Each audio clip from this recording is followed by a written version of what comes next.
Witamy Was w podcaście z okazji projektu Kaszubski Ogród. Podcast ma tytuł Rośliny aromatyczne Kaszub i porozmawiamy dzisiaj z Edytą Karaś, prezeską Fundacji Chlorofil, edukatorką ekologiczną i przyrodniczą oraz klimatyczną. Dzień dobry, Edyto. Dzień dobry, cześć Izo. A także z Dorotą Grącką, która jest fitoterapeutką, terapeutką medycyny naturalnej, żyje zgodnie z naturą i sobą i jak sama mówi, otacza się roślinami. Dzień dobry, Doroto. Dzień dobry, Iza. No to zacznijmy może od tego, jaką rolę rośliny aromatyczne odgrywały w kulturze kaszubskiej. Dlaczego te rośliny czy były istotne i dlaczego były istotne? Edyta, zaczniesz? Oczywiście. E, Wydaje mi się, że po prostu zmysł zapachu to w każdej kulturze jest ważny. Po prostu korzystamy z niego na co dzień. Przykazujemy sobie też nawet nie wymawiając tych trudnych nazw, które odpowiadają za zapachy z pokolenia na pokolenie i tak nam się te zapachy kojarzą. Takie obserwacje, czy przyrodnicze, czy środowiskowe, również w trakcie tych obserwacji wykorzystujemy ten zmysł. I chociażby właśnie obserwując, nie wiem, ptaki, nie zawsze jesteśmy w stanie dostrzec, jaki to ptak, więc zmysł słuchu pozwala nam rozpoznać gatunek. A w przypadku właśnie roślin, ziół, to będzie pomocny zapach, bo zioła, rośliny są bardzo do siebie podobne. I wykorzystujemy zapach, żeby mieć pewność, że to, co babcia mówiła, że na przykład to jest mięta, bo tak pachnie, a jeszcze każda odmiana mięty może pachnieć inaczej. I my po prostu rejestrujemy, kodujemy ten zapach. I to jest jakby taka informacja trafiająca poprzez ten zmysł do mózgu, z czym mamy do czynienia. I wtedy wiemy, czy warto z tego skorzystać, do czego nam posłuży, czy może w ogóle zostawić to zioło czy roślinę w spokoju, bo ona właśnie nas ostrzega, mnie nie ruszaj, tak? Bo pamiętajmy, są to z reguły te zapachy lotnymi substancjami, gdzie nawet nie musimy tylko dotknąć, ale jak jest ciepło, no to one się jeszcze szybciej ulatniają i trafiają do naszego organizmu. Także poprzez ten zapach jesteśmy w stanie rozróżnić i odpowiedzieć sobie, czy potrzebujemy tej rośliny, czy nie. A powiedz mi, Doroto, czy te rośliny, które tak mocno pachną na Kaszubach, mają faktycznie uzasadnienie? Czy to jest tylko tradycja? Czy mają uzasadnienie fitoterapeutyczne? Czy ta intuicja, o której wspominała Edyta, no jest gdzieś tam poparta badaniami, te zapachy są używane, czy ich substancje są używane w fitoterapii? Oczywiście, że tak i bardzo często powołuje się, mówiąc o tak zwanej medycynie ludowej, czyli właśnie wynikającej z tradycji, a ta tradycja stosowania ziół aromatycznych bierze się też z ludzkiej, zwykłej obserwacji wpływu na nasz organizm, działania i tego, jak może poprawić się nasze zdrowie, wykorzystując chociażby w kuchni takie zioła, które rosną i rosły w kaszubskich ogrodach. Ja mieszkałam 20 lat w Pucku i miałam okazję obserwować, jeżdżąc też po kaszubskich wsiach, współpracując z kołami gospodyń wiejskich, robiąc różne spacery ziołowe, jak ludzie na co dzień wykorzystują i to mówili, a moja mama tak robiła, moja babcia tak robiła i wiem, że w mojej rodzinie stosowało się i tutaj padały konkretne nazwy roślin. Czasami też nazwy, których ja nie znałam, bo były to nazwy właśnie zwyczajowe, ludowe, a jak sprawdzałam sobie później, to jest to, to jest ta roślina.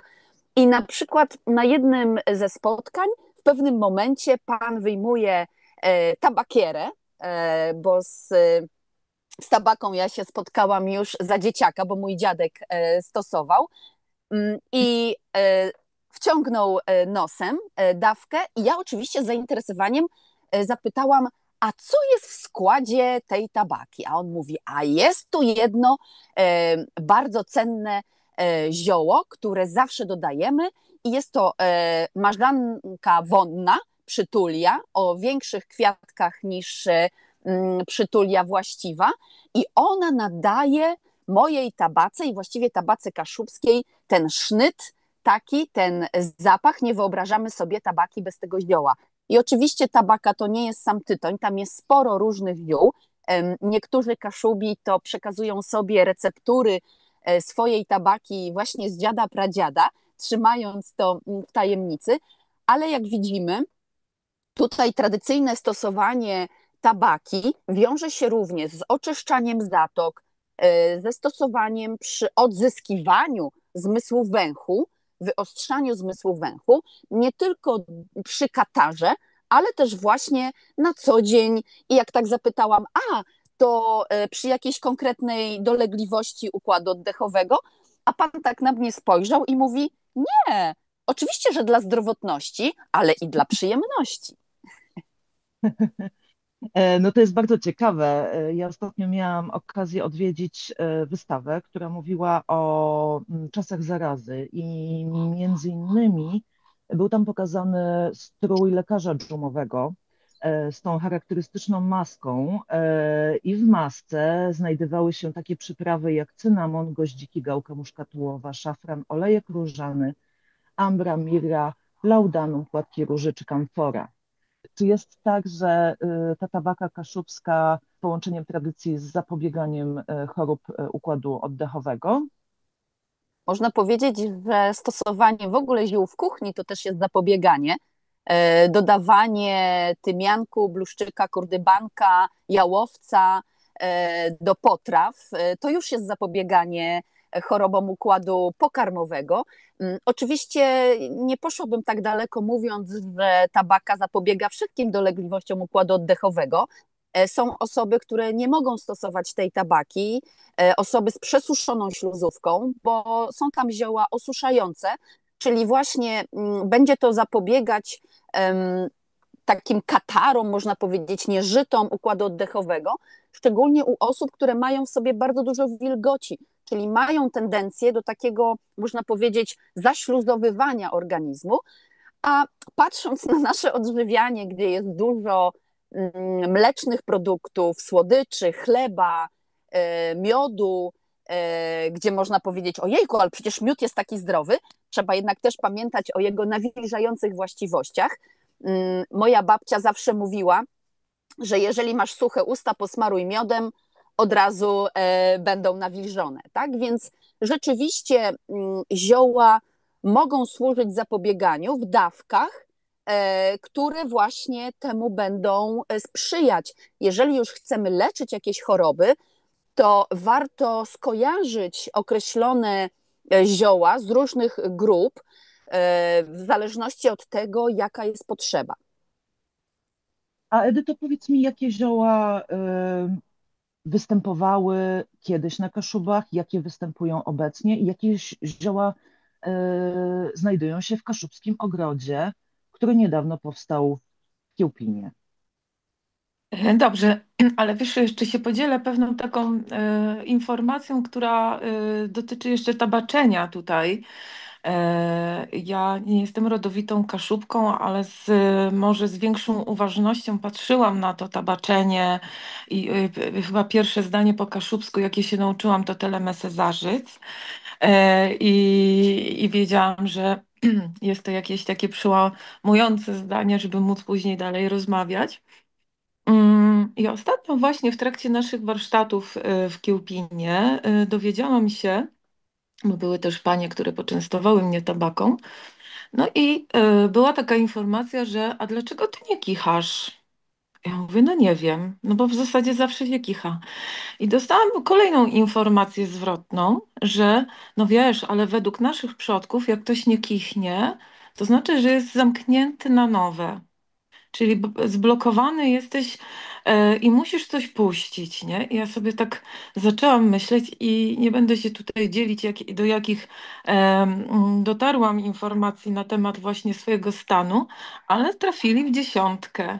I to jest niesamowite, że ta tabaka to nie tylko właśnie dla nich zażywanie tytoniu, czy tam przeczyszczenie zatok, nosa Ale jest to pewna taka głębsza tradycja i jak widać nawet polega na pewnej obserwacji, jak ty reagujesz, jak sobie tą tabakę wspólnie zażywamy, jak rozmawiamy.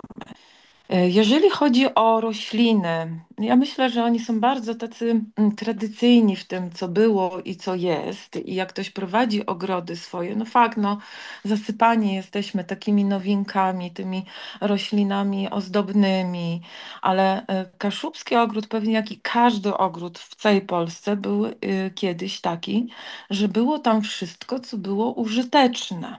Tak, że można było wykorzystać że to do kuchni, to do kosmetyków, to na jakieś okolicznościowe imprezy, czy w kościele, czy imprezy rodzinne. Tam nie było zbędnych roślin. Tam zawsze każda roślina, zioło czy krzew miał swoje znaczenie. I dzisiaj jest podobnie w ogrodach, które mają tą swoją kaszubską duszę. Jeżeli mówimy o ogrodach takich ozdobnych, gdzie to właśnie ma znaczenie trawnik, a nie zioła, no to zupełnie ogrody inaczej wyglądają. No i dlatego postanowiliśmy wrócić do tej tradycji, realizując projekt Kaszubski Ogród i wspierając się nawet czy wierszem Alojza Gobudzisza, czy pani Wermowskiej, bo ma to znaczenie, jak oni pamiętają, jak to opisywali, jak ogrody wyglądały. I odtwarzamy takie,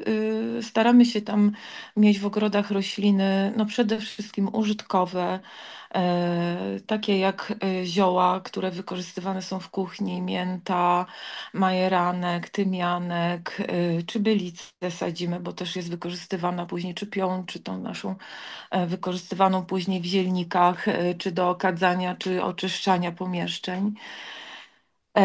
Aksamitki. Tutaj, jeżeli chodzi o kwiaty, no to oczywiście bez piwoni, hortensji, floksów to się by nie obyło. No ale staramy się też przemieszczać takie, sadzić takie rośliny, które są miododajne, mając na uwagę również te zmiany klimatu i to, ile brakuje miejsc dla zapylaczy czy dla schronień dla ptaków, żeby te ogrody stawały się też taką ostoją, jak to mówią, dla naszych braci mniejszych. Więc pytanie dość trudne, Izo, bo odpowiedź jest w sumie prosta. Tam, gdzie ktoś chce mieć ogród tradycyjny z sentymentu do własnych przodków, albo rozumie i jest uważny, że to, co sadzi w ogrodzie, później może wykorzystać i wie, co ma, wie, co używa, wie, jakie ma podłoże, wie, że to nie jest pryskane i nie ma tam tej chemii, która później nam szkodzi. No to te ogrody są tak jak kiedyś. To nie ma żadnych zmian. Jak kierujemy się intuicją, to wygląda tak jak kiedyś. Wracamy do tych korzeni. Natomiast jak ktoś chce mieć spokój i idzie na łatwiznę, to ma trawnik. I nie będę wymieniać innych roślin ozdobnych, gatunków nie naszych rodzimych, bo nie chciałabym, żeby były powielane i sadzone. Wspomniałaś też o tradycji okadzania i o tym nieoczywistym wykorzystaniu roślin aromatycznych, czyli o tych takich zapachach niesionych gdzieś właśnie przez dym. Czy znane są Wam takie zwyczaje, w których rośliny były wykorzystywane właśnie? Czy, no ja słyszałam o pustych nocach. Czy możecie coś więcej o tym powiedzieć? Jakie rośliny miały znaczenie magiczne i czy to było faktycznie tylko magiczne? Czy jeszcze coś tam się działo takiego aromatycznego, co na przykład odkażało? To ja Właściwie dzisiaj my mówimy o nietypowym zastosowaniu roślin, bo wtedy to było zupełnie naturalne. Jak byłam małą dziewczynką i babcia była wzywana na nocne czuwanie, żeby poprowadzić, ogarnąć przy osobie zmarłej i nie miałam je z kim zostawić, to mnie zabierała po prostu ze sobą, gdzie oczywiście mnie ten dym dusił, nie podobał mi się i tak dalej, nie było fajnie tam dla mnie siedzieć, najczęściej zasypiałam, ale właśnie w dymie Bylicy Pospolitej. Wtedy jeszcze, przynajmniej ja z dzieciństwa nie pamiętam, żeby łączono to z lawendą. Lawenda przyszła w pewnym momencie do nas, bo nie jest to typowa roślina kaszubska, Ona dopiero się później pojawiła w naszych ogrodach i zaczęła być wykorzystywana. Natomiast jakie zastosowanie, bo ja już potem jako większa dziewczynka zaczęłam się interesować tym, co w tym było. No i też mnie dziwiło na początku, że kobiety rozpalały ogień, wrzucały tam zioła aromatyczne i to nie była już tylko bylica, czy to pospolita, czy to piołun, ale były też inne zioła i w takich szerokich spódnicach oczywiście zadymiały mocno i stawały nad tym ogniem. Jak ja patrzyłam i mówiłam, ale po co to się w ogóle robi? O co chodzi? I dowiadywałam się, że to jest właśnie dla zdrowia. No dzisiaj wiem, że chodziło o choroby intymne, kobiece, o oczyszczanie. Wiemy, że w dymie znajdują się również olejki eteryczne, o tym Edyta też już mówiła, że one pod wpływem ciepła się o wiele szybciej uwalniają i w momencie, gdy robiłyśmy, czy dzięki tym materiałom, szerokim spódnicom i temu dymowi, który się kumulował, rzeczywiście te olejki eteryczne docierały do miejsc, mogąc poradzić sobie z bakteriami czy grzybami, które jak my kobiety wiemy, no, często stanowią problem. Kobiety na Kaszubach potrafiły sobie poradzić w takich dolegliwościach właśnie przy pomocy okadzania, przy pomocy dymu roślin aromatycznych, o których tutaj mówimy. Ale też należy pamiętać o tym, że wykorzystywano dym ziół aromatycznych przy radzeniu sobie z chorobami układu oddechowego. I uwaga, można by się zdziwić, no ale chwileczkę, jak to? Tu jest kaszel, tu jest katar, a ja jeszcze wciągam dym. Ta wiedza, uważam, właśnie pochodząca czy to z Kaszub, czy innych regionów Polski, została wykorzystana przez jedną z dużych firm fitoterapeutycznych w Polsce. I w latach 50., uwaga, były papierosy ziołowe na astmę. Tak? Więc teraz oczywiście już dawno się ich nie produkuje, już dawno się o tym zapomniało, to tylko zapaleni zielarze mogą znaleźć jeszcze książeczkę w tej firmie, w której opisane są 52 receptury i jedną z nich jest właśnie papieros na astmę, a drugą tabaka. No, tam, gdzie nie mamy wiedzy, to tak lubimy powiedzieć, że to magia. No ale przecież jak leży, już dzisiaj raczej nie ma to miejsca, może jeszcze gdzieś w jakichś zakątkach Polski.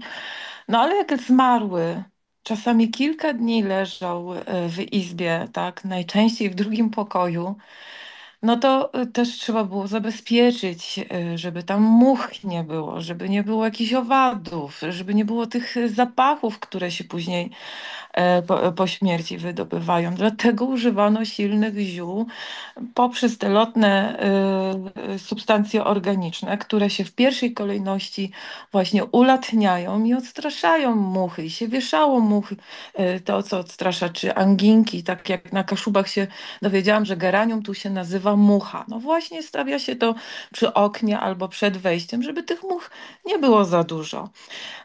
I teraz, no można to nazywać magią, czy żeby była dobra energia, ale z reguły jest tak, że te wszystkie substancje chemicznie czynne właśnie wchodzą w takie reakcje i procesy chemiczne, gdzie gołym okiem nie widać, ale one działają. I to też o to chodzi. I dlatego te silne zioła, silne zapachy, tak jak ruta, tak jak też jeszcze pokrzywa, czy właśnie które naprawdę miały duże stężenie tych substancji lotnych. No, mówimy potocznie olejków eterycznych, ale olejek jest dopiero po destylacji i on później działa, bo ma wysokie odpowiednie stężenie, powinien mieć. E, I to działało. I fakt jest też taki, że jak nam przekazywano pewne zastosowania, to tak, żeby zapamiętać, może bardziej zachęcić do kultywowania tych tradycji. No, okraszano to pewnymi opowieściami właśnie związanymi z magią, energią, ale tak jak się wdrożymy i poczytamy, ja zawsze zachęcam moich uczniów, żeby uważali na chemii, bo właśnie będą mieli na każdym kroku do czynienia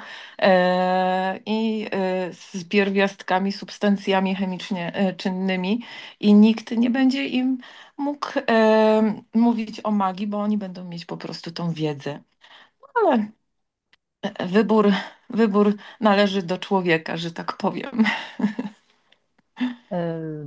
Słuchajcie, opowiadacie o bardzo ciekawych substancjach aromatycznych, głównie właśnie te, które wąchamy w jakiś sposób, wdychamy. Natomiast przecież masa tych roślin występuje w kuchni. I tutaj chciałabym się zapytać, czy mógłbyście po pierwsze powiedzieć właśnie no, bluszczyk kurdybanek, kaszubskie oregano i trochę podpowiedzieć może słuchaczom, jak przechowywać te zapachy, no bo zapachy siłą rzeczy są substancjami ulotnymi, nawet z nazwy tak nam się kojarzą. Jak to Tak. zrobić, żeby tą miętę, jeżeli już mamy ten ogród ziołowy, taki tradycyjny, i mamy rośliny aromatyczne, takie jak mięta, lubczyk, szałwia, jak je zachować? Oczywiście, że zioła aromatyczne najlepsze są w stanie świeżym, więc korzystajmy wtedy, kiedy są. Natomiast w okresach zimowych, kiedy no, też chcielibyśmy z tego korzystać, jeśli możemy zrobić sobie ogród zimowy na parapecie, zróbmy go, tak? Bo to jest fantastyczny sposób, żeby cieszyć się świeżością ziół. Natomiast w zależności od tego, o jakiej roślinie mówimy, mogą być różne metody już nie tylko przechowywania, ale też zbioru, bo to jest też bardzo istotne, bo my dużo tracimy olejków eterycznych podczas samego procesu suszenia, na przykład susząc niewłaściwie w pełnym słońcu. Tak? To jest akurat niedopuszczalne przy roślinach aromatycznych, bo surowiec suszony będzie bezwartościowy. I na przykład, co zawsze powtarzał nam doktor Różański, jeśli już mówimy o lubczyku, to go po prostu wsadźmy do zamrażalnika, bo lubczyk, żeby zachował swoje właściwości, nie mówię tutaj o smakowych, bo suszony też będzie miał częściowo przynajmniej właściwości smakowe i wiem, że suszony jest też dodawany szczególnie do rosołu, tak, który tak gotował się kiedyś na tym piecu 3 dni i pyrkał sobie. Natomiast ten mrożony zachowa większość właściwości lubczyku świeżego, jeśli już też świadomie chcemy zastosować zdrowotnie. Jeśli chodzi o zioła aromatyczne typu owoce jałowca na przykład, to tutaj wystarczy zupełnie włożyć do słoiczka, zakręcić, a nawet jak włożymy do papierowej torebki, to o ile nie rozgnieciemy owoców jałowca, to on zachowa swoje właściwości nawet w papierowej torebce. Ale już uwaga, taka mięta czy melisa, jeżeli niewłaściwie wysuszymy, to w przypadku melisy, tracąc te malutkie włoski, które stają się kruche w procesie suszenia, na każdym listku, jak tak pod światło popatrzymy, to ona jest taka leciutko włochata, ma takie igiełeczki i właśnie te gruczołki zawierające olejki eteryczne znajdują się na tym, co widzimy jako taki meszek na liściu. I teraz, jeżeli w procesie suszenia one nam się odłamią, no to same te liście suszone nie będą miały takiego działania, jakiego się spodziewamy, czyli na przykład poprawa naszego snu, czy uspokojenie nas, gdzie melisa jakby w podstawowym swoim działaniu znana jest przede wszystkim z tego, choć to nie jest jej jedyne działanie. Więc tutaj staramy się suszyć. Ja najczęściej mówię, żeby ciąć łodygi, nie obrywać liści, suszyć w zawieszeniu, w przewiewnym miejscu, nie w słońcu. No strychy się do tego rewelacyjnie nadawały. Ja sama jako dziecko często spałam na siennikach ze słomy, na strychach właśnie, a nade mną wisiały pęki ziół. Tak? Więc to w ogóle jest rewelacja. Jeżeli mamy strych, on najczęściej jest bardzo ciepły, dachy nie były wtedy izolowane, tak jak są izolowane dzisiaj, więc tam było ciepło, ale przewiewnie, bo pootwierane to były szczeliny między gątami czy właśnie deskami dachów. Natomiast dzisiaj możemy po prostu zawiesić nawet sobie na framudze drzwi i w ten sposób ususzyć i przechowywać też melisę taką owiniętą albo włożoną. Ja miałam takie słoiki, które do wysokich makaronów można było kupić i ja takie gałęzie właśnie gałązki z liśćmi melisy wkładałam delikatnie do takiego słoja. Więc mamy rośliny aromatyczne, które są mniej lub bardziej wrażliwe na zniszczenie w procesie suszenia i przechowywania. Natomiast ja najczęściej zioła aromatyczne po dobrym wysuszeniu, zaraz powiem, co to znaczy dobre wysuszenie, wkładałam do słoja i zakręcałam i stawiałam w ciemnym miejscu. Dobre wysuszenie to jest takie, że jak zgniatamy liść czy dane zioło, to ono tak trzeszczy. Słyszymy, jak chrupie. Jeżeli się filcuje w palcach, to znaczy, że zawiera jeszcze wilgoć i w momencie zakręcenia w słoiku po prostu nam spleśnieje. E, Powiedzcie mi jeszcze o swoim ulubionym zielu, Edyta. A tak, bo się zgadałyśmy akurat, no, ja mam taki trendownik, który bulwiasty, powiem dlaczego ja go pokochałam. Dlatego, że jak rozpoczynałam swoją przygodę z ziołami, to wpadłam w jakiś taki, ja nie jestem w stanie rozpoznać tych ziół. Wszystkie wyglądają tak samo. Każdy zielony, jeszcze jak nie ma kwiatków, to zaraz się potruje i tak dalej. I trędownik miał taki charakterystyczny zapach, no jak to na chemii nas uczono, jak nie możesz wytrzymać, to użyj słowa specyficzny zapach, gdzie nie dało się go z niczym pomylić. I ja byłam zachwycona, bo to było jedno z ziół na początku mojej takiej przygody z ziołami, które zawsze rozpoznawałam i się wszystkim chwaliłam. To jest trędownik. A okazało się, że do tego jeszcze jest niesamowitym ziołem na bardzo dużo schorzeń czy takich skórnych dolegliwości pomaga. No i jakoś tak, jak sama nazwa mówi. Więc pokochałam to zioło. Poza tym ja też bardzo lubię takie intensywne zapachy. Mi one absolutnie nie przeszkadzają. Więc czy właśnie czyściec leśny też ma taki charakterystyczny zapach, gdzie się długo zastanawiałam, na początku, czy to szałwia, czy nie szałwia. Przez tydzień chodziłam rodzinie, mówiłam, patrzcie, to szałwia. Okazało się, że to był czyściec, nie?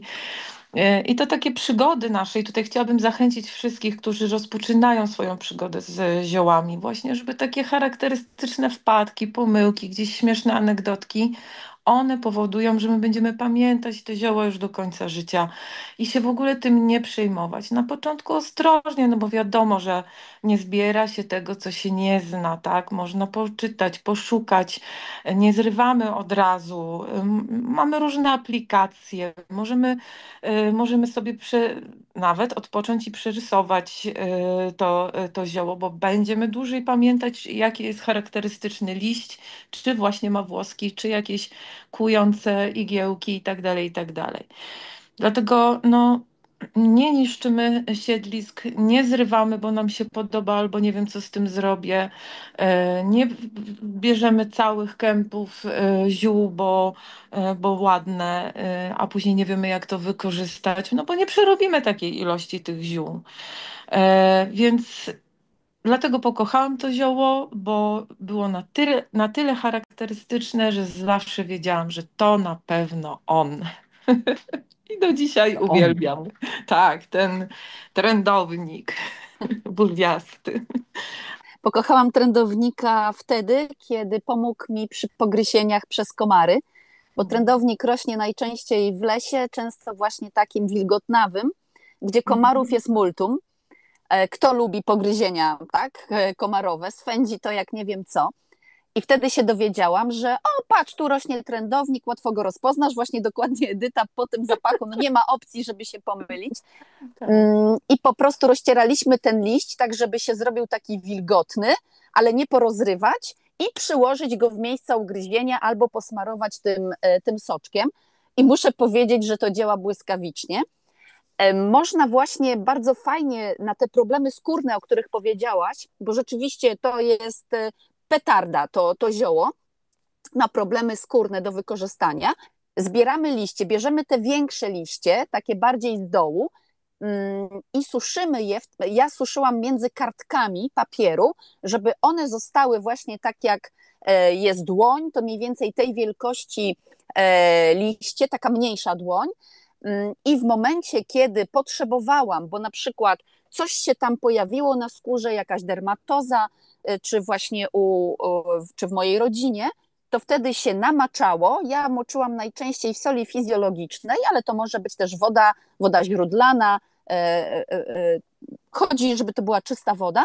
I tak jako opatrunek przykłada się właśnie w miejscu, w którym na skórze coś się pojawiło.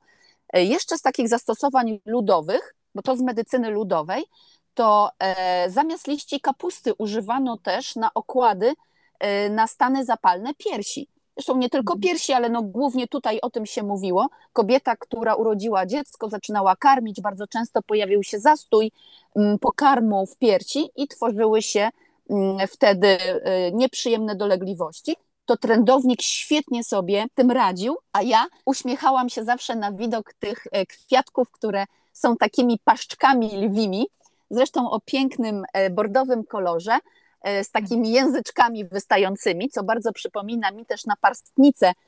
Uwielbiam naparstnicę wełnistą, uwielbiam robić jej zdjęcia, bo wygląda jak właśnie taki zestaw dużej ilości gadających buziek i trędownik mi ją bardzo przypomina.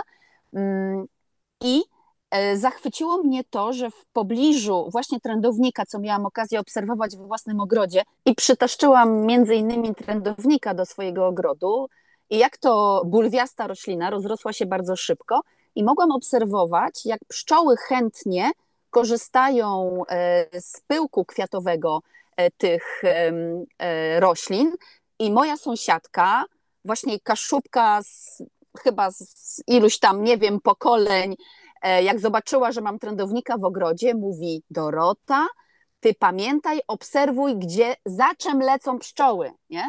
A ja mówię: ale dlaczego akurat trędownik tutaj, te pszczoły, przecież co, miodu z trędownika to ja w życiu nie widziałam. A ona mówi: nie, nie, nie. Pszczoły wiedzą, co przynieść do ula, żeby zabić grzyby, bakterie, żeby czyścić po prostu ul z tych rzeczy, które niszczą rój, niszczą miód, zanieczyszczają go. Więc trędownik jest tutaj też wspaniałym ziołem, które kochają pszczoły. Jakie jest jeszcze ciekawe, nietypowe, może nie wszystkim znana roślina, która znalazła się w Kiełpińskim Ogrodzie Kaszubskim? Wiesz co, ja chciałam wspomnieć o jednej roślinie, która może no, skradła moje serce również, ale nie poprzez zapach, ale tym razem przez dotyk.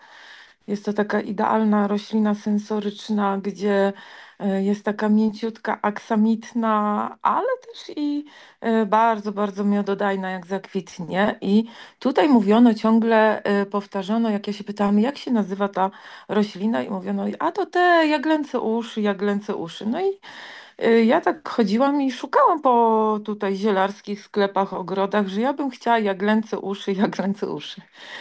No ale w końcu w tym roku, jak przygotowywałam się do zakupu roślin, zobaczyłam u pani, która we własnym ogrodzie, która ma również właśnie te zioła i kwiaty, i tam była ta roślina. I ja mówię: ja bym chciała do naszego kaszubskiego ogrodu również te jaglęce uszy. A ona: a to jest ten czyściec wełnisty. I ja dopiero poznałam nazwę. Okazało się, że to jest niesamowicie mocna roślina i nie tylko, żeby się wyciszać, badać poprzez dotyk, bo no, zastosowanie w medycynie i ludowej miała, i właśnie wykorzystywano ją przeciwzapalnie, antybakteryjnie, antyseptycznie, ściągająco, czyli jak jakieś rany były, to też przykładano te liście. One były mięciutkie, ale jeszcze miały swoją moc. Mi się wydawało, że właśnie to jest tylko taka roślina, która wspomaga bioróżnorodność ogrodu, bo to też jest ważne właśnie, że nie zawsze są rośliny, które my wykorzystujemy, ale one wspólnie, każda roślina ma znaczenie i wspólnie tworzą jedną całość. No ale okazało się, że też jest bardzo atrakcyjna dla pszczół, dla motyli, i dlatego jest bardzo przyjazną rośliną, jeżeli chodzi o zapylacze. No, ja muszę mówić, że tutaj w dobie tej zmiany klimatu to niezwykle cenne są takie rośliny, które wspomagają naszych zapylaczy. Bardzo Wam dziękuję. Ta rozmowa mogłaby trwać godzinami i tych roślin mogłybyśmy wymieniać mnóstwo, zarówno tych, które są w ogrodach, jak i tych, które zapomniano i które powinny wrócić. Zapraszamy serdecznie do odwiedzenia Kaszubskiego Ogrodu, tego zeszłorocznego, który mieści się przy Muzeum Kaszubskim w Kartuzach, oraz tego, który jest tegorocznym założeniem ogrodowym przy Bibliotece w Kiełpinie. No i zapraszamy również do słuchania kolejnych podcastów na temat kaszubskich ziół. I podsumowując jednym zdaniem, niech moc ziół zawsze jest z Tobą. Właśnie. Dziękuję Wam bardzo.